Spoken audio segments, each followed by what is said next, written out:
All right. Good morning, good afternoon, and good evening, wherever you are. Thank you all for being here. I really appreciate this. This is going to be a very, very fun show with my good friend, Catherine.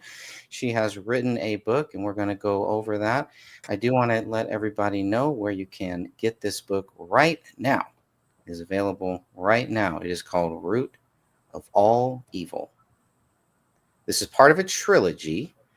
And so this was actually released on paperback on August 1st, 2025, but you can get it right now on Amazon. And I should put that link right in the chat room here. It should be in the description as well, but I'm putting that to the chat room. For anyone who wants to go and purchase a physical copy, because I like physical copies of the book. There's just something very special about having that. Or you can get the Kindle version here too. So looks like it's free if you join the Kindle Unlimited, or $3.99 to purchase. $15.99 on paperback. This is an amazing journey. Catherine's going to talk about this. This is a good sized book too. And remember, this is part of a trilogy, and it's 455 pages. So we're going to go through this about what the story is. I'm going to try not to spoil it. Try not to have Catherine spoil it too much, but I definitely want to go over a few things, talk about the writing process. This is going to be a lot of fun. So let me welcome Catherine. How are you, my friend? Oh, good. How are you? It's Pretty so good good. to be here. Yeah, nice to see you again. After all this time, I bought my copy here, Root of Thank All, you.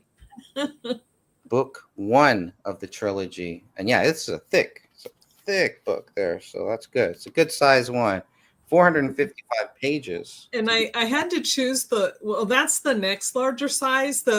What seems to be pretty popular these days is 5.5 by 8 or 8.5 or something like that. Yeah. But when I did, that one, it was something like almost 550, almost 600 pages long. I mean, so I'm like, okay, I have to get a little bit. So I did 6 by 9, which gave it a little bit more room and Gotcha. fewer pages. But yeah, this story is like, I think it's like 98,000 words. The second volume is over 100,000. So yeah, I mean, because there's so much to the story. But Well, I want you to get into the story a little bit, if you don't mind. I know you probably don't want to spoil it for everybody, but just kind of walk us through, give us a little introduction, not only about, well, let's stick to this one. We'll talk about the full trilogy later. Go ahead. okay. This book, I actually started writing it over 10 years ago. Yeah, it was way over 10 years ago, because I actually moved from Colorado Springs to Norman, Oklahoma for a few years, just so I could finish the initial first draft. And that was like around 2012. 2013. But then it just sat because I just didn't have time to get to it. And then about 2.5 years ago now, I just finally said, okay, I really want to get in and finish the story. And so then I started revising. And as you know, Greg, you also have written several books that the revision process can be so overwhelming. I don't know how many revisions I have of this book, because it's like every time I type, like I would start from the beginning, and then as I go through chapters, so on that day I would just put like the date, the name of the book, revision date, and then so I don't know, there must be well over 150 of those in the file. But and then when it was to the point to where I thought, okay, now I can send it to an editor, I sent it to Alyssa Matejzik. She has a YouTube channel, but she also used to work for like one of the big five, actually a few of the big five publishing companies. And then she started her own company with another woman. Her name was Erin. And so Alyssa got my script and then sent it over to Erin, because I guess I didn't know even what genre this was, because I'm just like, what do I put this under, because it encompasses so many. And so when Erin finished her editorial assessment of everything, and she's like, okay, you need to pitch this as a horror novel, which kind of surprised me. I wouldn't have thought horror until I went in and started doing research on what horror actually is. Because whenever I hear the word horror, I think of either slasher or those jump scares. And I'm like, this book is nothing like that at all. And so, but because it has demons and paranormal, they're like, that falls under the category of horror. So it's supernatural / paranormal horror.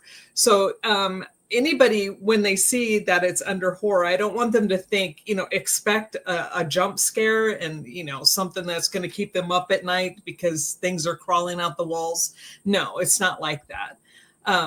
But again, because there is demons involved and then angels involved. They're like, okay, this is what we call supernatural, paranormal, and ergo it's horror. So that has actually thrown off a lot of people. And I was surprised because, the first thing I hear from people when they're like, oh, it's a horror novel, they're either, oh, I love horror, or, okay, no, I can't do that. And I'm like, no, okay, it's not what you're thinking. Step back and breathe a moment. But so when Erin finished with her editorial assessment, and then I had to go through it and basically not revamped the entire story, but there are a lot of sections that were taken out, some sections that were added, some that was just taken out and dumped, others that were taken out and then added to the second book, because she's like, I really think this would fit better in your second. So anyway, she was amazing. So my story went from being what I thought was a good concept to, oh, wait, this is a pretty good book. But yeah, and it's been a long, hard process. Lots of time. I mean, a lot of time to do this. Was it always meant to be a trilogy, or was it just going to be just one long story? At first, I think I was going to make it a duology because the story was in my head. It was bigger than just one book. And then as I got to writing it, then I'm like, okay, wait, I can't finish this story in two. I mean, I guess you could, but it would leave out some chunks and the arc might not be there completely for all of the characters. There are good character arcs. Of course, there have to be in this one, but their story isn't finished yet. So that's the main thing I want people to know is like, when you get done with this, it could be a standalone. If you're done, you're like, okay, I kind of got what I wanted. That's fine. But for those who want to finish the story, there's still a lot more to come. And the main characters, I know we've talked about this in the past, but the main characters, the protagonist, the antagonist, and any supporting characters, is there anyone that you I don't want to even give that away if there is one. I was going to say, because sometimes in stories, like, there's a character that like should die or their story should end at the end of the first book, but you love the character so much that you're like, no, this character has to keep going on. Are there any characters that really stand out that had kind of a smaller role, and as the story was being written, it either their storyline either got bigger or got smaller? The one character that I actually, my favorite character, if I can say that, and he actually has a very small role in the whole entire story, but it's the Angel Duncan. He's just, some reason I just love his character the best. But the one I wish I could have killed off like at the very beginning is, of course, the antagonist. Incubus. He's just somebody, I don't like him at all. He's just a bad guy. Well, I mean, of course, he's a demon, right? And is that the character on the cover? Yes. Here, is that the one here? I don't know. The one in shadow. Yeah. Okay. Yeah, that's pretty cool. That's pretty cool in like a kind of creepy way. But so right here is the antagonist and the protagonist. Is that correct? Is that fair to say? Well, I'm going to leave it up to the reader how they want to take the angel in the trees, how they want to view that. But in my mind, when I created the cover, The misty demon in the back, that's Incubus in his demon form. But the other one are, because he has his own army, right? Mm-hmm. And his army of demon angels are coming informed from the trees in the cemetery in which his tomb or portal lies. So that's how I view that angel. So they're like one of his subjects. I don't know what you want to call them, standing before him. And so I can just kind of imagine what the conversation's like, because Incubus is usually kind of angry most of the time because things just don't go his way very well. So let's read a little bit about the story here. So Eon and Levi moved from the chaos. Okay, well, let me But tell it's Ian and Levy, just so oh, people sorry, know. Ian and Levy. Ian and Levy. Ian and Levy moved from the chaos of Chicago to live a calmer life in River's Edge. No longer haunted by shadowy demons, they enjoyed the solitude and serenity of their new home. It was the perfect place to raise the baby growing inside her womb, until it wasn't. Now, Incubus commanded his dark entities to steal away the child, and no amount of bargaining could convince the poltergeist to return their son, the son he helped to create. Can two antagonists Wait, no, can Agnostic. two agnostics, sorry. I just like the word antagonist today. Yeah. Can two agnostics who are faced with demons and angels trust the warriors from on high to conquer the legions of hell when the demon they fight against is foreshadowed to rule the second circle with their son at his side? Both have something to win, both have something to lose. For both, the path to victory could lead to the portal of damnation. Wow. And this sets up the whole trilogy, right? This sets up everything. So Yes, it encompasses a lot of the other two books, but it also mainly is the focus of, the last line, because it's at the very end is when, well, you'll have to wait. We won't get into that, but without ruining it, yeah. yeah, yeah. That is interesting that they thought it was a horror. What was the original, like, what did you originally think it would be? I More honestly spiritual? I did not know where to place it, because they're always, the saying is, where do you picture your book on a shelf in a bookstore? Yeah. I had no idea. And so I just submitted it hoping somebody would tell me what it was that I wrote. But she said, because of what's in it. That's what classifies the genre. And she said, because it's dealing with demons, the supernatural, it falls under the horror category, because no other category has that. But so the main genre is horror, the subgenre is paranormal, supernatural, and then a genre, would be a romance. I mean, the second book, okay, we won't get into that at all, but the second book is going to be not at all like the first one. I mean, this one really is dealing with how the baby came to be and why they're both fighting to keep the child. Very good. I like it. Yeah, without getting too much into the trilogy, I do hope people will take the time. If you're into the genre, I think that's good too. Even if you're into the spiritual, to the supernatural, and dare I say that there are some Christian themes in there too. I think Yeah, that's a evident. lot of Actually, the it. Bible is actually mentioned in the Yes. book. Yes, I But, quote scripture. I quote, what is it? What's his name? Henry David.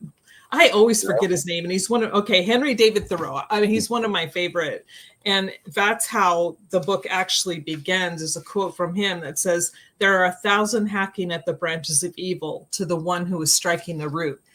That line right there tells you just about everything you need to know about what's going to happen in this book. So you've got the battle, and how I wrote see, now I'm remembering, bringing it all back. When I originally wrote the initial script, it was more along the lines of a Dan Brown and a Stephen King mashup. Mm-hmm. It had the horror aspect that is not in it now. All of that was taken out, but it had the true horror aspect. But then it also had a lot of coding, symbolism. Everything meant something. Names meant something. How they were spelled meant something. Chapter numbers meant something. Everything. But because I hate to say this, but a lot of the readers out there weren't getting it. They didn't. I'm surprised how many people have no knowledge about scriptures or codes. That doesn't even have to do with the scripture, right? It's just like what I call it, symbology and all this other stuff. Alchemy. There was a lot of alchemy in here as well when I first wrote it, and people were just ignorant, totally unlearned about the entire subject. So I'm like, okay, if they're that lost and I'm only in book 1, they'll never get it by the end at all. So and because I had put so much time and effort into it and I love the story, like I said, I took out the horror aspect. Like there's no jump scares in these at all. None of that exists. So I took all that out.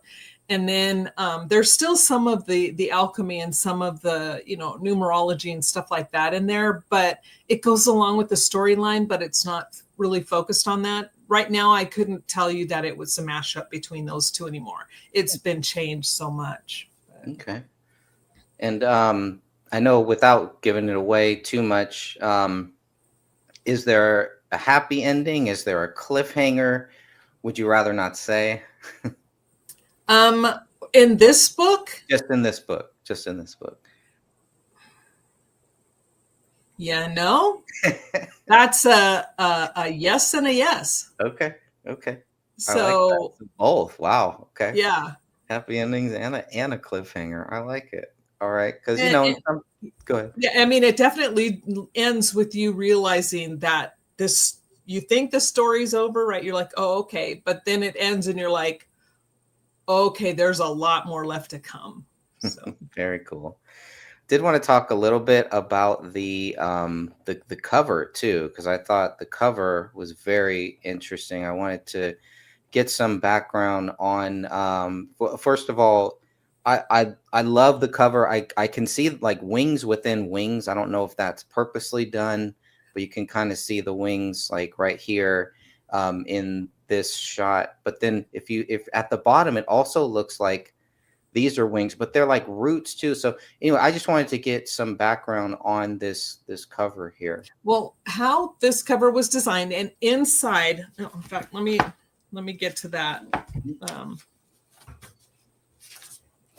The credit for one of those photos goes to Matt Jerry 647.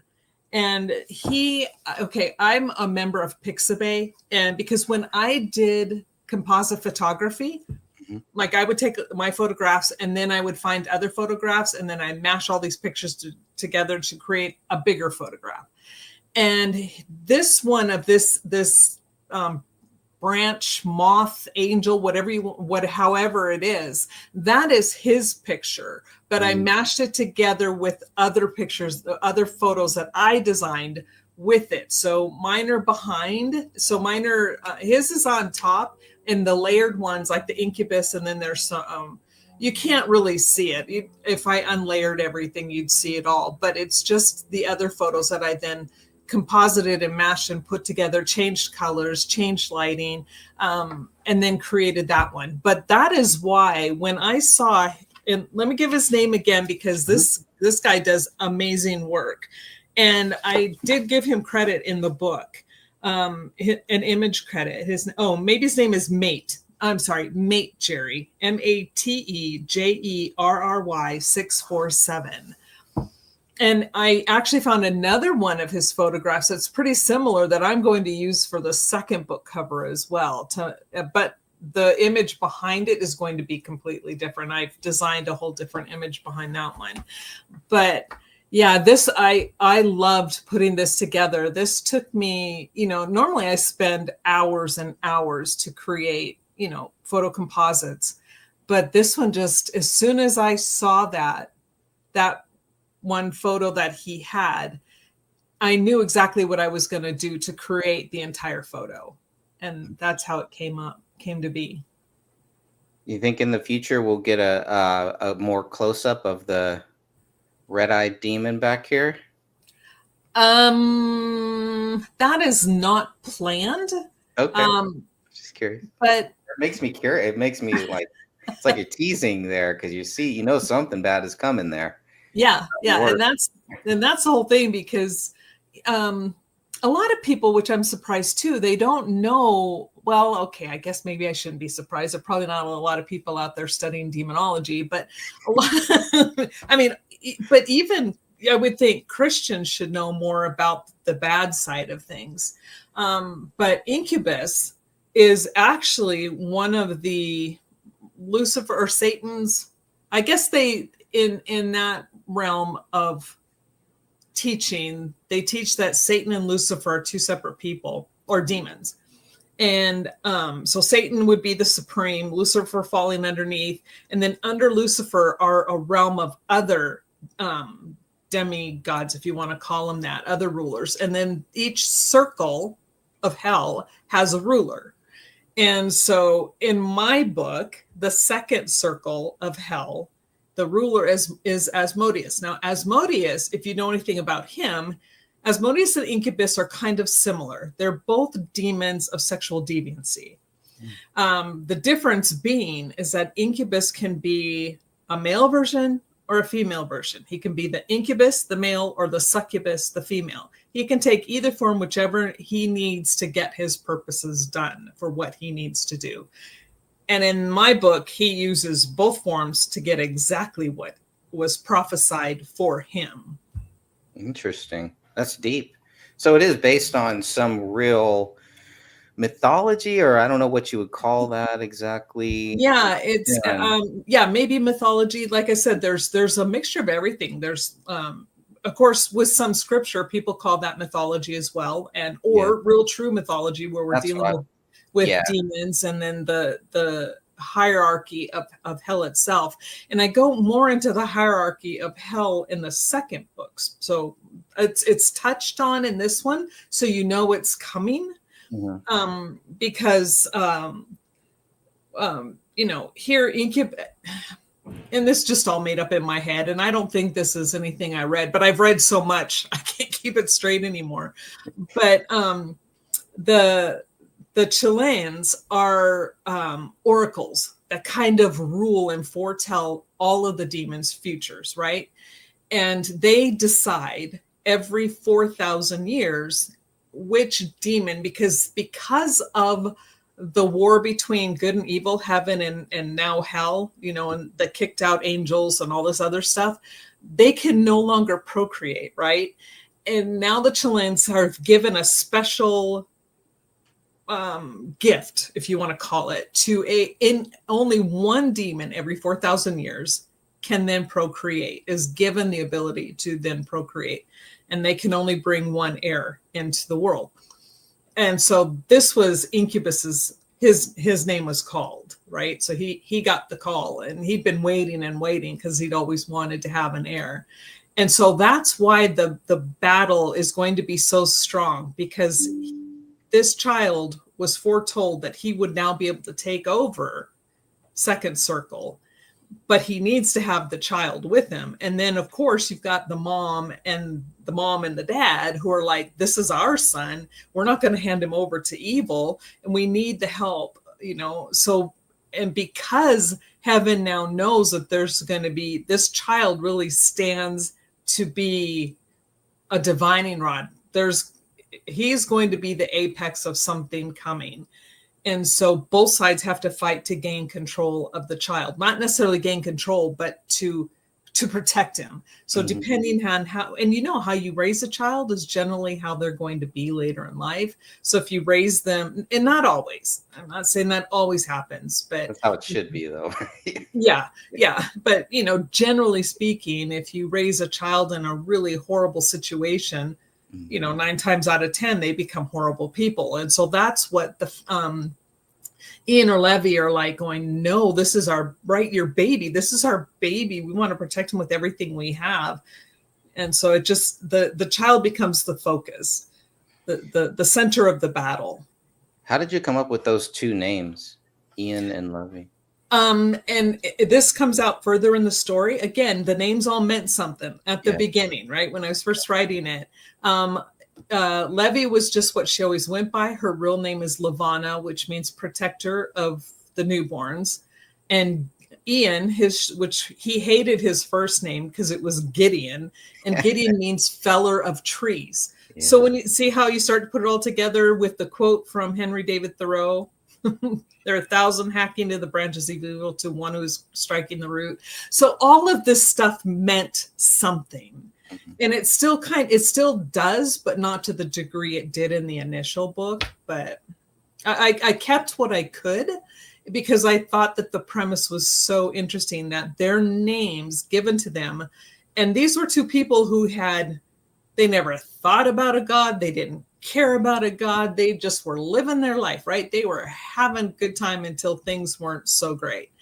And so then when they're told that their names were given to them for a specific reason, and everything was foreshadowed before they were even born, how everything led up to where they are. Yeah. So interesting. Yeah, I always found that interesting, those names. Thank you for letting me know, because I was pronouncing them wrong, obviously. But everybody does, and so that's why I was really glad when you're like, "Hey, can we do an interview?" Because I'm like, yes, I got to let everybody know how to say their name, Ian and Levy, but Ian it's either Levi. Yeah, it's Leon. Yeah, Leon. Yeah. No, and that's okay. Everybody has mispronounced it, but this way going forward, if they get the book and they open it, they can get from the beginning. Ian and Levy, short for Gideon and Lavana. So. Wow, very cool. Yeah, I love the fact that it's layered like that, and those are kind of like some of the backstage stuff, or some of the behind the scenes stories and things like that.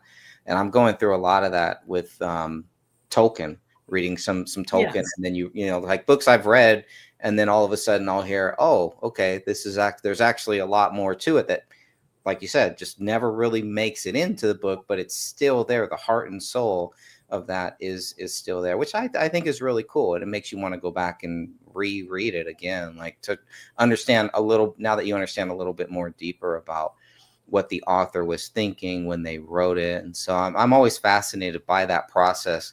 I'm really fascinated by fiction writing, because I find it almost impossible. I've recently just started right now to write a fiction book, and it's gonna take me a while, but I find it very difficult to write fiction books. It is, and for me, I'm the kind of person where I have to be in solitude, complete and utter solitude, in order to get it going, because once it starts, the moment something interrupts, I mean, it's like devastating to my brain. And it's really hard, because my brother's still here, and it's not his fault, right? He's got to be able to move around, but I cannot write with him here. So I have to wait until he goes before I can start picking up the writing process again, because what I found, and you'll find this too, I don't ever suggest writing trilogies or series. It's turning out to be way more than I thought it would be. But if you ever do that, I lost my train of thought. If I ever write a trilogy or a series, I will lose my train of thought. Sounds like, and get interrupted. I get interrupted all the time. It sounds like to me you're basically saying I gotta wait till the kids are 18 years old and then out of the house, and then I can start writing some good fiction. Well, or you have to get up super early or go to bed super late. I mean, I don't know, maybe you do better. Some people are better at tuning things out. I don't tune things out. I hear everything and I'm just like, okay, I don't want that on. Why is that on? Because it's utter silence. It's either utter silence or, there's a YouTube channel. I can't remember which one it is, but they play like that soft focus music. not the crazy instrumental crap. That stuff drives me insane. But yeah, just music. And it's very soft piano or little orchestra type things. And that, if I turn it down real low, then that will help me, kind of get in. And other than that, it's got to be dead silent. Wow. No interruptions, nobody walking by. And then I don't eat for like, I could start like in the morning. Next thing I know, it's like 8, 9 o'clock at night. And I'm like, oh, wait, I haven't eaten yet today. And so, yeah, it's just the process. It's not easy, but I think you would make a great writer. You are a good writer. I mean, your nonfiction books, all these books you're writing are very good, very well written. And so I can't wait to see what your brain comes up with in the fiction world. Oh, well, thank you for that. I really, really appreciate that. I'm using your book as inspiration. Mine will not be anything, nothing on that level. It'll be a little bit more a lot more simplistic. And so I'm trying to kind of write in the third person and see how, because I've never written a book like that. It's first person where the guy is retelling the story. Yeah. So I'm trying to look at that. And it's amazing. Okay, let me tell you this right now. Whatever genre you're writing in, go in and find out what person the others are writing in. Because in this one, I wrote all 3 books in the third person omniscient view. And then come to find out, that was the wrong one. I had to go in and rewrite everything back in the first person. Very cool. Like, oh my God. It was such a pain. I can't do the first time?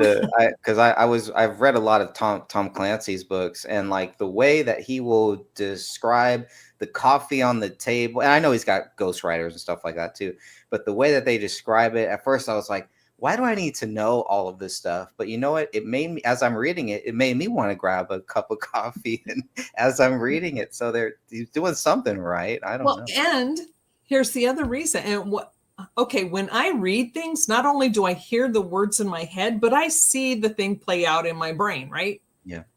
Yep. Not everybody does that. They only see words. And I'm like, what? And it's really weird. So it's like, that's why you have to be so descriptive to make sure you get everybody engaged in your book. So if you're reading Tom Clancy and you're writing something along those lines, then you know which person to write in. Just write how same person he does. Yeah. Yeah. This will be a little bit different. It's just something really outside of my comfort zone, and something a little bit darker too. So I had to kind of stop for a while because, life is dark enough. And so, and then I'm like, well, all of the nonfiction books I write, it doesn't get any darker than that. Those are real life trauma stuff. So I was like, well, maybe I'll try it again. So just little by little, I've been kind of trying that.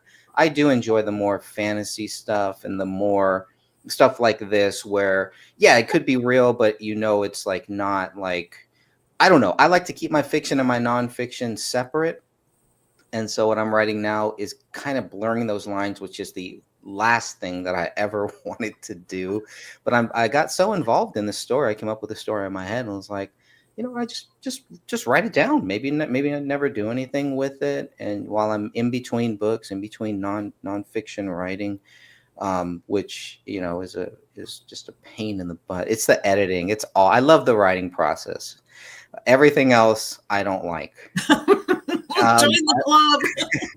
I want to know why you decided, because there's a lot of publishing companies, a lot of self-publishing companies that you went with. I want to know that process. I want to understand how that process went from start for publishing it. Publishing. Yeah, I want to get into the publishing. Oh gosh. I honestly, I didn't know, because I had submitted the book to so many agents, and across the board, it was like, we love this story, but we don't know where to put you. And so they're like, your best bet is just to self-publish. They're like, so, and that was great. I was really thankful that it took a while to get anybody to even respond, but finally, and then like three separate agents were like, we love the story, but we don't know who to pitch it to. We don't know how to pitch the book. And so with that, then you're left with self-publishing or just walking away. And I put way too much work into this. And you talk about being, uncomfortable with writing. This book was super, super, super uncomfortable to write, especially the second in the series. But, I grew up in, at times my mother was hyper religious, and to say, I mean, the word fanatic is not even just a proper descriptor. It's like, okay, so to help you understand, it's like I wasn't allowed to wear pants. I wasn't allowed to participate in gym because they played music. I couldn't eat this. I couldn't do that. And, I couldn't cut my hair. All these really weird crap. Not allowed makeup, not allowed to go swimming with the boys. So if all your friends were going to the lake to go swimming, I wasn't allowed to go. So to have that kind of crap pushed down, and it was total crap pushed down into your brain for so long, to write a book about a demon that has sex with a human woman and they create a child. I mean, it was so difficult to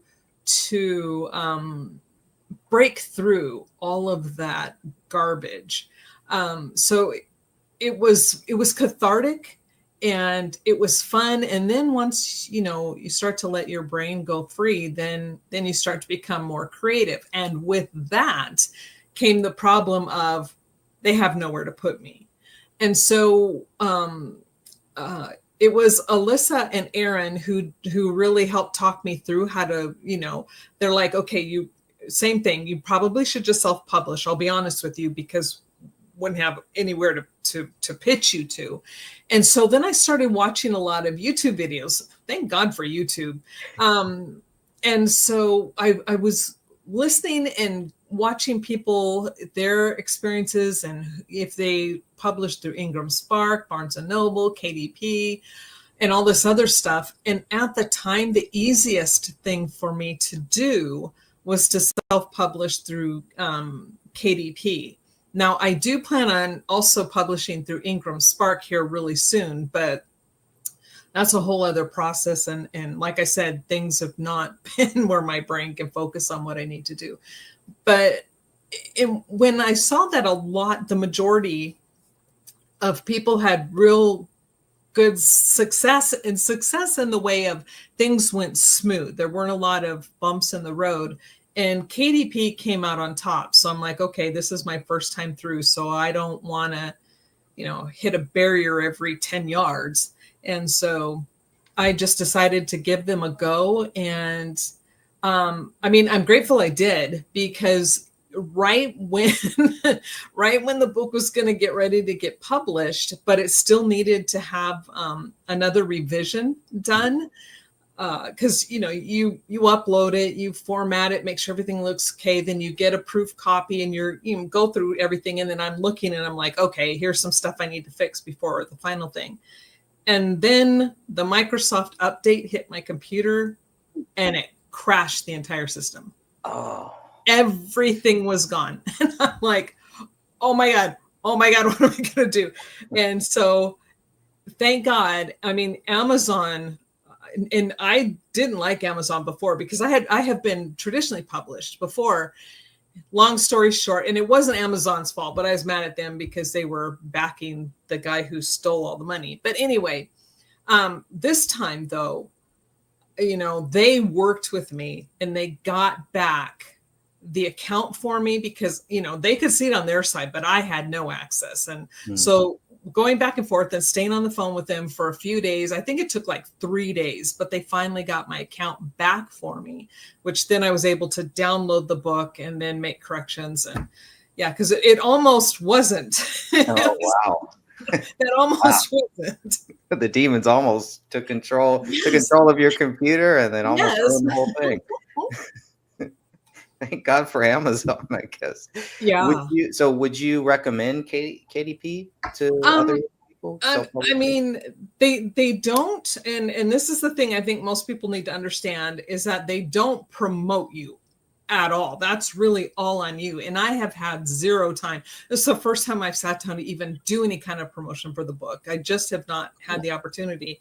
So, other than that, my experience with them has been really good. I mean, I know at first, like I told you, when the book was going to be almost 600 pages, I had it listed initially at $17.99. But then when I got the pages down and made it a little bit bigger, we got it down to $15.99. But a lot of thing that people need to understand is that, yeah, you're paying $15.99 for a book, but what do we get? Right. I think it's like Right. $3, 2 or 3 Right. bucks for each Yeah. book sold. So we did all the work and we're getting very little money for it. So it's like, yeah, could I drop it down? But because at first I was going to go, okay, we'll do an introductory of $10.99 or something, but I would have got $0, nothing. Right. Yeah. And I'm like, It's a I thick didn't, book though, yeah, too. I didn't spend 10, 12 years writing this to get nothing. It's Right. like, that would have been a repeat of the very first book that was traditionally published, which they sold on Amazon for like 15 years and I got $0 for it. Sounds So great.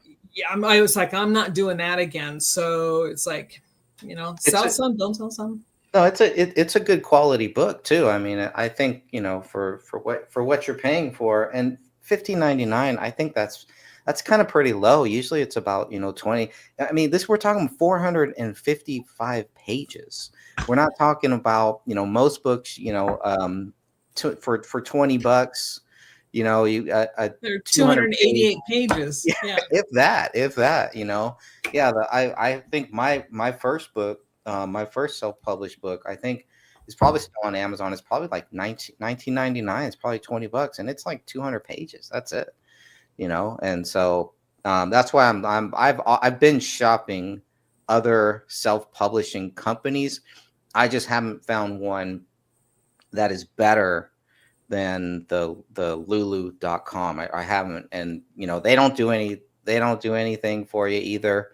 And so I'm about 3 weeks in, waiting for it to be approved. My Kennedy and Trump book, waiting for it to be approved for worldwide distribution. I have no idea what the holdup is. I wish they would let me know something. So yeah, it's kind of a nightmare. Yeah. The only thing I don't like about all of these places is it seems like, now I don't know because I haven't done it yet, but it seems like at every place you go, you need to buy a new ISBN number, and those stupid suckers aren't cheap.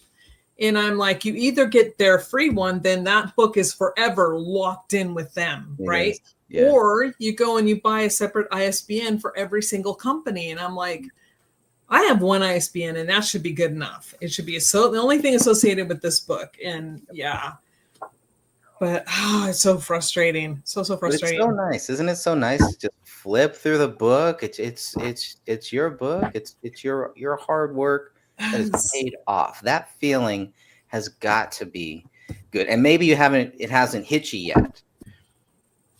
That Well, how and awesome I this think I think you're experience. right. I think it's like well, and I also what I did, I took an extra step that a lot of authors don't. Is I went and I registered it with the US Copyright Office, because most of the time, the moment you write something and all you have to do is print this from KDP and it's copyrighted, right? But I took the extra step for extra protection. So I registered my work. So now I like, if somebody starts to plagiarize or take something that I've written and they didn't ask my permission, it's now registered. So I have proof in a court of law, right? So as most people don't. So I did take that extra step. That's good. And I did it for all three. I registered all three books at once. So they're all three covered and all three registered. But yeah, it was just, it's a labor of love. And it was a lot of work. But I just, like I said, I can't stress it enough. Oh, that's what I was going to say. I have notes. Is that because also it's like, I think people go, what's the closest to what your book is? And not the closest, but if you've seen the movie Rosemary's Baby, Yes. it has a Rosemary's Baby-ish esque type of feel to it. Now it's not quite the same but see, there was the devil who impregnated her and then they took her child. So sometimes it kind of, it's got that same feel to it, but Rosemary's Baby, even now, I get the creeps and I'm just like, I feel like there's just something evil coming over me, right? And I don't feel that way with this book. So that's what I'm saying. It's got kind of the same theme, but not. Good. Okay. Yeah. Well, that's good to know. Yeah, for sure. Because there are some of those movies, especially some of the older ones that like I can't even watch. Can't even watch it. I feel like my spirituality is being attacked, or more than usual. So yeah, I stopped watching horror movies. I don't celebrate Halloween. You know what I mean? I stopped looking at all that stuff. I don't even watch, if I watch, because sometimes I'll watch like scary, like the YouTube, where they talk about, oh, they saw this ghost, and sometimes I'll watch that stuff just for I don't know why. But if it's they, entertaining. Come on, it's fun. Yes, it is. But if they have a Ouija board, I will skip it. I will skip it. And if there is something like that they caught on camera, they allegedly caught on camera, I try not to look it in the eye either. I feel like those are the two things that have no interest, don't want to see it. If a person is possessed and it's not like one of the fake ones, some of them, I believe there are some real things out there like that. Like I can't do that. Those things will jump through the screen and well, and that's the thing is, like, I don't begrudge anyone their belief system. I don't care. I'm friends with people who don't believe in God, who they believe in evolution, who have a super strong faith. I don't care because I don't stand in their place. Come, whatever they then face when this is all over, I'm not facing it for them. So it's up to them. I'll love them through it and be their friend no matter what. But I know for me, in my life experiences, I've seen stuff like this. It's like, so that's where some of this stuff comes from. It's like personal experiences.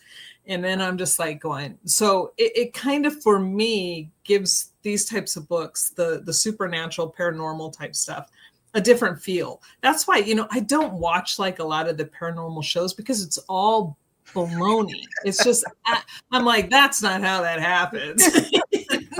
Especially those ones where the guy is sitting there, he's sitting in and he's walking you around, and they hear something and they make a big deal out of it, and I don't know, they have the little what is it, EVP things or whatever, and they're like talking to, if you're here, give us a sign or something. Like, man, what are you doing here? You don't know what you're asking for. There really is something there. The ones that get me are the ones in foreign countries. Those are the ones, whether they're real or not. They, especially in the Mexico too. Yeah, okay, I could see that too. Those ones freak me out sometimes. Like, I'll stick to the UFOs in Mexico. That's cool. I want to see all that stuff. That's all. It's like in the movie. What is it? Is it not Signs with what's his name? Yeah, with Mel Gibson. Yeah, Mel Gibson. And when his brother's in the closet watching the thing, and then they come and he's like jumping back. That's one of my favorite movies. I watch it all the time. That is a great movie. Yeah, I forgot about that movie. I haven't seen that in a long time. Yeah, I love alien movies. I will watch every one I can find. Fire in the Sky? I did see that one. Okay, I've seen so many. What was that one about? That one is about the guy, and I just watched a documentary on it a while ago. It's about the guy, and it's a bunch of lumber guys, and they're working in the forest, and there's a ship, and the ship gets him, zaps him, and then his friends take off, and they take off running. And then they find him later? Yeah, they find him like a couple of days later. He just shows up. He just pops up. It's one of the best evidences, I think, of that there is something, something out there. I don't know. I found it fast. It's a fast. Oh no! Trust me, I love those kind of things. But like, it's like after doing the jobs I've done, and then seeing the things I've seen, before I'd be like, oh, wouldn't it be so cool if an alien came down, right? All this other stuff. Now I'm like, okay, yeah, no. It's not real. Yeah. But hey, there's things are given for a reason. But anyway, sorry. Getting back to real stuff, here we are. Because I do believe demons are real. I do believe a Oh, lot of that is all real. So yeah, people can discount it or think that it's a fairy tale. So that's why, yeah, I could see the supernatural. I see the Christian aspect of your book too, mhm. heavily there. But yeah, I could see why they would want to put it in horror. And a lot of horror movies, do have that Christian aspect in it. The Conjuring is one that comes to mind. Well, And well, how all do of they? Stephen King's. Yeah, Stephen King, a lot of that stuff. Yep, Ton of it. And yep, that's kind of, now that you say that, it's like when I first started writing it, I've always loved Stephen King. And so I'm like, I wanted to, and I'm like, well, if he can write religious undertones to, well, overtones, it's not even undertones. If he yeah, can do that, why can't I? But then maybe I did it too much because they're all like, it's a good story, it's a horror story, but we don't know where to put you. So I'm like, yeah, found a place for Stephen. yeah. Come on, come on. Yeah, have you read some of his stuff? It's like why? Yeah, it's like a horror, but then like literally the hand of God. Well, that's the movie version, but literally the hand of God comes out and saves these people in the Stand. I Yeah, think I it was just is. going to Yeah, say the Stand is totally religious. The yeah, whole thing is nothing but the between good and evil. And are you going to go to heaven and right, follow the creator, or you're going to take the bad road? right. Yeah, I mean, so I'm like, why? But maybe there's not, because there's not enough of the jump scare stuff in mine. Maybe that's why. Because it's, I knew I was going to make the religious community angry with the concepts and what happens in this book. Mhm. So it's like, but then I also knew that people, the secular community go, oh, well, this is just too religious. So I'm not going to make anybody happy, but it was just a story I felt like I needed to tell. And so I just wrote it anyway. Good, good. I'm glad. And then you got the sequel. How far along in is the sequel as far as publishing, Um, editing, it, publishing? it was, I finished writing the initial brain dump a long time ago. It's with my, they call them, well, they're alpha readers, beta readers, and then gamma readers. Alpha are the very first ones. It's like they just sit there after you do your brain dump. You find somebody to read it, and then they'll go, okay, yes, we have a beginning, a middle, and an end. And yeah, the characters make sense. That's all they need to do. That's Mhm. all you need to know. And it's like, okay, because if it doesn't, then you need to go in and revamp all that section. But then after that, because it's with the alpha reader right now, and then once they get done with it, but in the meantime, I'm going back and I'm starting my first revision. But again, I need to have time to think. So once my brother goes back, I will start on serious revisions on that one. But since I now know what I'm doing, it'll go a whole lot faster. And my line reader, I mean my line editor, because I had two different editors for this book. I had an editorial assessment editor. Oh gosh, she gave me some really good ideas. I implemented some of her ideas in the book too. Fabulous. I mean, I cannot say enough about Erin. She was amazing. But my line editor as well, Kathleen, holy cow, that girl. She was she put up with so much for me, because back and forth, back and forth. It's like, okay, I got all that done, and then this is done. And then I had this really great idea to revamp the entire first three chapters again. And so she would have to Go constantly all the way back edit the to. same thing over and over. But she was fabulous. But now that all these people are in place, you know what I mean? And so I don't have to go seeking anymore. It'll go so much faster. But that book, um, that one I'm going to tell you, it's not going to be for the faint of heart, Mm, because if you understand anything about Osmodeus and Incubus, and now we've got Lucifer thrown in, and we've got Leon, the child, grown, and now the real battle for his soul has begun.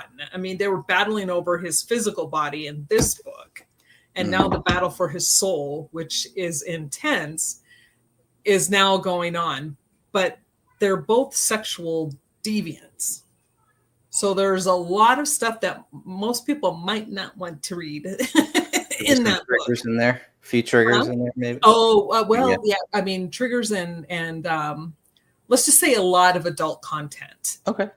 because and it goes along with what's happening in the story. It's not gratuitous. It's not, just somebody off the street. Things are happening within the story for a reason, but there's a lot of spice in that second book.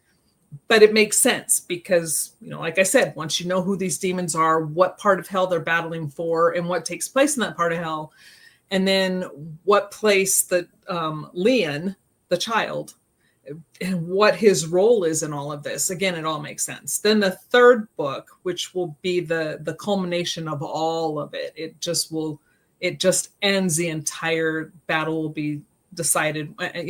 Destiny is decided once and for all. And that's where you said it's kind of a foreshadowing, which says for both, the path to victory could lead to the portal of damnation. And that's where it's all going to end, at who's are one, both, either. Which one is going to be damned, or will they both, all of them be damned? We have to wait and see. Very cool. I like it.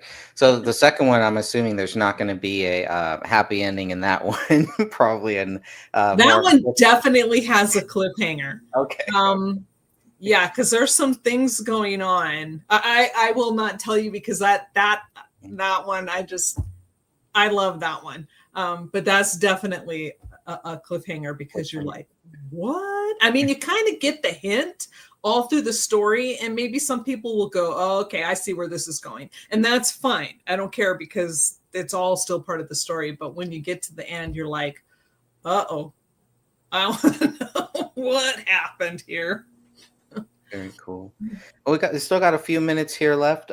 Is there anything else that you wanted to say about the book or about anything? Well, I thank you, because there's part of this book.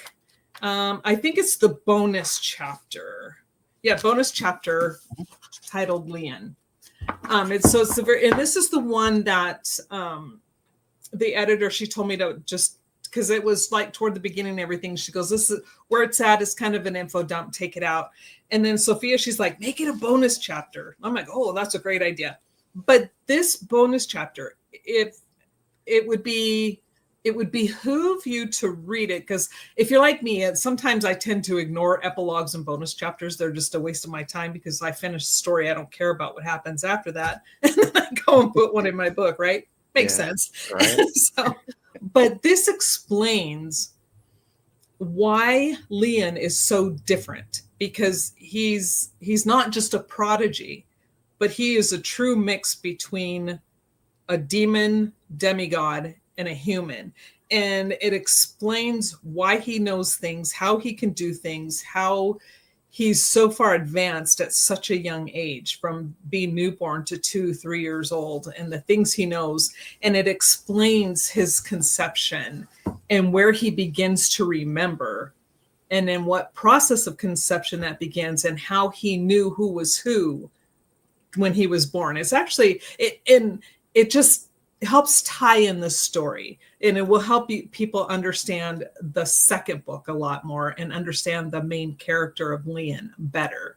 It's not necessary for this book, so you can get the understanding of the first book, but that's why I added it as a bonus chapter, because it gives you that extra backstory, maybe a little bit more. I don't want to call it world building, but it's more of a backstory of him and how he became, how he just came into being. Maybe it sounds like maybe even kind of a little sneak preview for some of the second book. Mm-hmm. Sounds like it leads kind of more into the second book too. Yeah, because it helps you. It truly gives the basis of who the man Leon becomes, and why he becomes the way he is. Because he fights to just be human. That's all he wants. He doesn't want to be, on the dark side. He grew up. He knows internally. He sees it. He feels it. He hears things, and so he's been trying his whole entire life just to walk that straight line. And then that's where his battle begins. Very cool. Interesting. As far as marketing, are you considering maybe, I don't know if they have like any local festivals, book fairs, Comic-Con convention, They don't have anything like that where I'm at, but and we have just a very few local independent bookstores. I contacted Barnes and Noble, and they're like, because like I said, I bought my own ISBN and all this other stuff, and they're like, as long as you have that, they'll let me do a book signing at their store. But also, there's local businesses that will stock my book, but I have to get it printed through somebody other than KDP. I guess they're at odds with KDP, and I don't want to get, I'm like, I don't want to get in the middle of anybody's fight. I'm just trying to sell a book. Right. So, but they told me, like, once you get it published or can get it printed through somebody other than KDP, Like definitely anybody print. other than KDP? Is that what? Yes. Wow. Okay. Yeah. I mean, it was like, and I don't know the battle, but there was, some vitriol going on there. And I'm like, ooh, I don't want to get in the middle of that. Oh, definitely not. Like I said, I just want to sell a book. So there are avenues for me to go. Plus there's a Facebook group, a horror Facebook group that I've joined. Well, I'm like, I don't know if you call it, but you have to pay a fee to join them, and I didn't know that. Long story, but there are a bunch of, in there where they tend to have a really good reach. So I'm thinking about joining them. So then once I join them, I can then promote the book through their page, and then through, I think, their website as well, which would be good. Yeah. But like, I just haven't had time to think or look into anything. And it's so hard because I put it out this time of year so I could promote it for Halloween, even though I don't celebrate Halloween, but I know a lot of people do. And so since they like to read scary stuff this time of year, it's like, okay, this would be the perfect time to do it. But I'm waiting patiently. Very cool. All right. Well, if anybody does want to purchase it, again, you can purchase that right now, Root of All Evil. And this is the first in a trilogy. You can get it right now in paperback at Amazon for $15.99 or $3.99 the Kindle version. Or if you join Kindle Unlimited, it sounds like they can get it for free there too. 455 pages. This is part of a trilogy. There will be more to come. Make sure that you do follow Catherine. I'm not logged in. That's why it's showing I'm not following you here. I do follow Catherine here. And you can see I'm logged in. But I definitely hope that people will support Catherine and support her work. She's been just a great human being, a great friend. And Catherine, I thank you so much for taking the time to just talk with us here. We went about 1 hour. Is there any final words before I close this one down? No, just thank you. You have been amazing. And, like I said, your friendship has been above and beyond. So thank you. Thank you for everything. And thanks for promoting it. Absolutely. Absolutely. Everybody get it. I got my copy there right here, right in my bookshelf. My fictional. I have one bookshelf for fiction, and I have one bookshelf for nonfiction. So I'm trying to build my fiction here. So I just put it all together in the same thing. My bookshelves, I have so many bookshelves, and they're just all mixed in. I tried that, and then I was like, no, it's easier if I want to. I love to have my nonfiction and my fiction separate, just like in my brain and in my real life. I like to keep them as separate as much as possible. You're organized. I'm a little bit. It's organized chaos. I think if you look back here, you can see it's my wife walks in and she's like, "What is going on?" For me, it's like completely organized. It's nice and neat, and this is chaos here. And you know where everything is, right? I know everything is. Yeah. I know. All in my mind. All right. God bless you, my friend. And thank you, everyone, for watching this. And until next time, we'll see you.